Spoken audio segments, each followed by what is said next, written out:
Before the internet, before smartphones, before binge watching, television.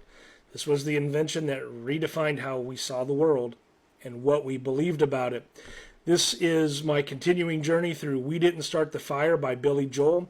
We're at the end of the third line. Joe McCarthy, Richard Nixon, Studebaker, television. So let's tell the story about TV. So though television technology began developing in the 1920s and 30s, it really didn't become mainstream until after World War II.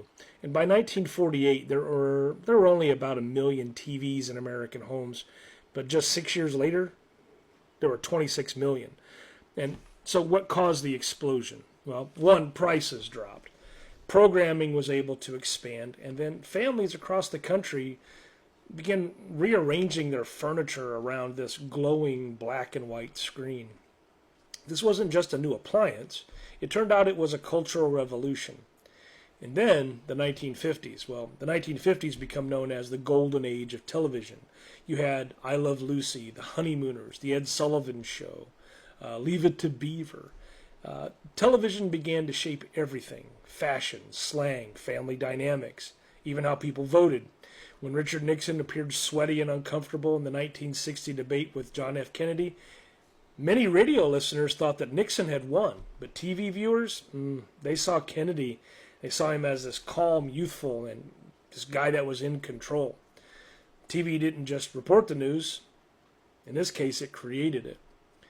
And television quickly became a mirror of American society. But then it also became a battleground. You end up with civil rights protests, Vietnam War footage, presidential speeches. All these were brought into people's living rooms. Seeing police dogs attack protesters or soldiers in jungles overseas made national issues personal, and also political opinions rather visceral. And TV also became a way to sell ideas and sell lifestyle. Commercials shaped what we wore, what we ate, what we thought success looked like. It helped build consumer culture like nothing before it. And it wasn't just the United States. Television became a global language, spreading American pop culture around the world.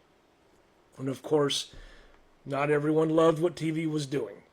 Critics warned about passive audiences, declining attention spans, the rise of propaganda disguised as entertainment. Governments noticed, too. In the United States, networks tiptoed around politics and censors. In other countries, TV became an arm of the state. But still, television became the most powerful medium of the 20th century. By the 1980s, cable news was booming. Music videos were taking over. And eventually, 24-hour coverage blurred the lines between information and entertainment.